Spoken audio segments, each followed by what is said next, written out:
여러분 헬로윈 참사를 기억하시죠? 그 이태원 좁은 골목에서 159명이 압살을 당했습니다. 정말 마음만 정말 다시 생각해도 답답하고 정말 가슴이 아픈 사건인데요.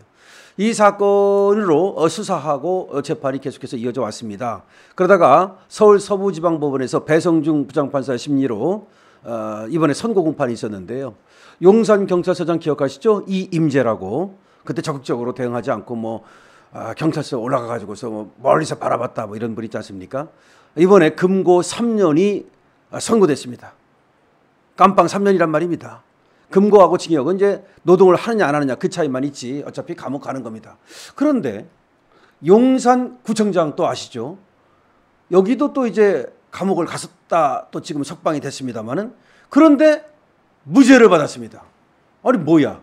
용산경찰서장은 3년씩이나 유죄를 받는데 용산구청장도 잘못 있는 거 아니야? 어떻게 무죄가 나오지? 형이 조금 적게 나오는 건 그렇다 치더라도 왜 무죄가 나오지? 굉장히 궁금해합니다. 그렇죠. 궁금하죠. 용산구청장도 뭔가 잘못한 것 같은데 맞습니다. 그런데 법이라고 하는 것은 말이죠. 규정이 있어야 그 규정을 위반해야만 유죄가 되는 겁니다. 도덕적으로 그냥 기분 나쁘다 그래서 너 유죄 이건 아니지 않습니까? 그래서 재판부에서 어떻게 해서 이렇게 유죄와 무죄를 갈랐는가? 그거를 여러분께 좀 제가 변호사적 입장에서 조목조목 말씀드리겠습니다. 서울 서부지방법원의 재판장 배성중은 말이죠. 지금 용산경찰서장에게는 업무상 과실치사상 혐의를 물었습니다. 그때 다친 사람과 죽은 사람이 있으니까 업무상 과실치사상. 이건 뭐냐? 일부러 죽인 건 아닌데 네가 업무를 실수해가지고 사람이 죽게 만들었다. 이런 얘기입니다. 그럼 무슨 실수를 했느냐? 무슨 과실이 있느냐? 따져봐야죠. 경찰서장은 용산구의 치안을 총괄하는 사람 아니냐? 그러면 종합적인 대책을 마련했어야 된다. 이겁니다. 미리미리 많은 사람들이 몰릴 것을 예상해서 예방하고 경찰들 세우고 그 다음에 사람들 한쪽으로 몰리지 않도록 이렇게 분산시키고 이런 것들을 했어야 되는데 이런 것들을 하지 않았다. 재판부는 이렇게 얘기했습니다. 안일한 인식으로 대비에 소홀했고 결국 참혹한 결과를 초래했다. 간단하지 않습니까? 결국은 너는 그런 것 책임을 진 사람 아니냐. 총괄 책임을 네가 지고 있는데 너는 너무나 안일했다. 그래서 실수했다. 이런 얘기입니다. 그래서 업무상 과실치사상의 혐의를 묻지 않을 수 없다. 이렇게 얘기한 거죠. 다만 허위 공문서 작성 행사 위증 혐의에 대해서도 기소가 됐습니다만은 요거에 대해서는 그냥 무죄를 선고했습니다. 근데 이때도 사실 뭐냐면은 자기가 늦게 오고 나서 일찍 왔다고 또 이제 허위로 꾸미고 이렇게 했다는 겁니다. 근데 이거에 대해서 무죄한 이유는 말이죠. 지금 업무상 과실치사상이 너무 강하기 때문에 요거는 무죄한 것 같은데 이것도 사실은 조금 또 고등법원에 가면 이것도 유죄될 가능성도 있습니다. 모르겠습니다. 이제 검사도 이런 경우는 이제 또 항소를 하고 그리고 또 이임재 경찰서장 전 여기도 이제 항소를 할 텐데 물론 고등법원에 가서 조금 바뀔 가능성은 있습니다만은 이 틀은 유지가 될 것이라고 봅니다. 또 이렇게 업무상 과실치사상이기 때문에 송병주 전 용산서 112 상황실장 이 사람도 금고 2년 그리고 박인혁 전 서울경찰청 112 종합상황실장 여기도 금고 1년 여기는 집행유예 2년을 붙여줬습니다. 이런 식으로 이 경찰 관계자들은 전부 다 유죄가 선고가 됐습니다. 그러니까 용산서의 경찰서장이든 112 상황실장이든 서울경찰청에 있던 112 상황실장이든 다 니들 업무상 과실치사상이다 이렇게 된 거죠. 그런데 박희영 용산구청장 여기는 10년 감수했습니다. 무죄가 나왔으니 그 얼마나 정말 좋겠습니까? 감옥도 갔다 오고 그토록 많은 어떤 고통을 겪었는데 근데 왜 무죄가 선고됐느냐 이렇게 말했습니다. 재판부에서는 안전관리에 있어서 구체적인 직접적인 의무를 부담한다고 보기 어렵다. 간단합니다. 안전관리 의무는 경찰서장이 지고 있는 거지 구청장이 구체적이고 직접적으로 안전관리 의무를 지는 것은 아니다. 그러니까 의무가 있어야 되는 거예요. 그 의무를 어겼을 때 유죄가 되는 거예요. 그런데 용산구청장이 그 전체 안전관리 업무를 지고 있는 것은 아니다. 이렇게 얘기를 했습니다.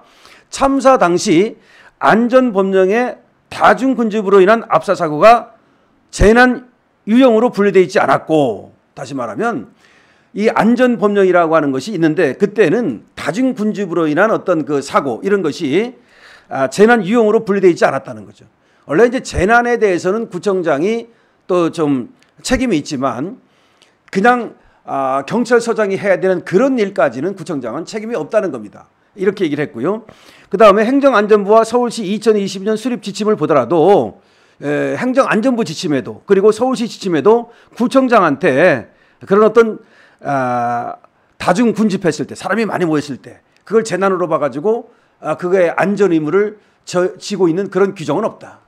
사람이 많이 모여가지고 이렇게 재난 상황이 발생한 것 그거에 대해서 구청장한테 책임을 묻는 규정이 없다는 겁니다.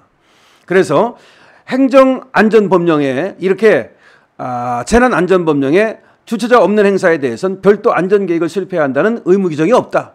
무슨 말이냐면은 그때 헬로윈데이가 주최자가 없는 거예요. 주최자가 있는데 그런 사고가 벌어졌으면 당연히 주최자가 책임이고 그 주최자를 갖다가 감독해야 될 행정관청이 책임을 져야 되겠지만 그때는 주최자가 없는 그런 어떤 행사이기 때문에 구청장이 거기에 대해서 책임을 지는 것은 아니다. 이렇게 판시를 한 겁니다.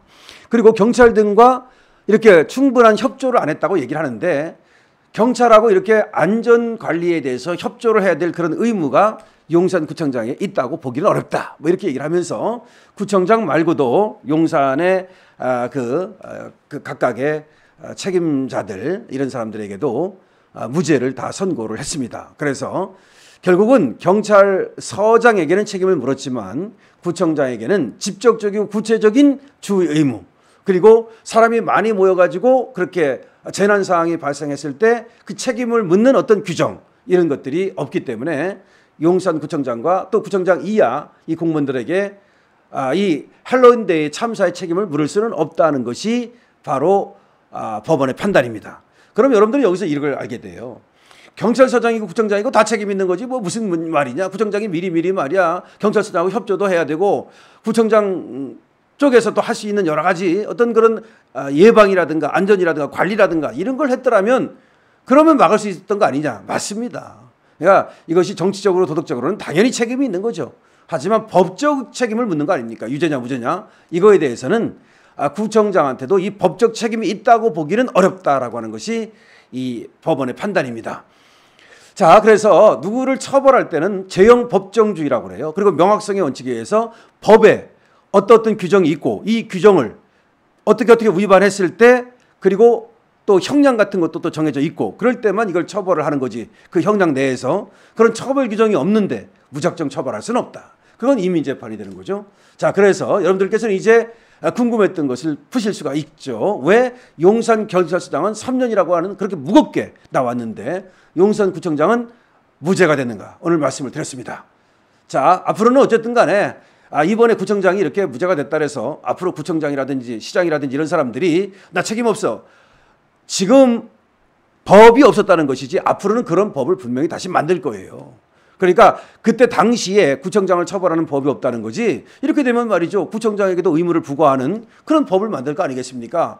그래서 경찰서장이고 구청장이고 시장이고 간에 사람이 많이 모이고 이런 재난 상황이 발생할 우려가 있다면 미리 예방하고 대처하는 그거는 당연한 겁니다. 그거는 말이죠. 자기가 이렇게 녹을 먹고 있고 더군다나 구청장식이나 되고 경찰서장식이나 된다면 미리 말이죠. 민생을 살피는 이런 어떤 방백의 모습이라든가 또는 그런 어떤 그렇죠. 민생을 돌보는 그런 어떤 관리의 모습 이런 것들을 좀 보여야 되지 않나 싶습니다. 자, 이번에 교훈으로 삼아야 되겠습니다. 고맙습니다.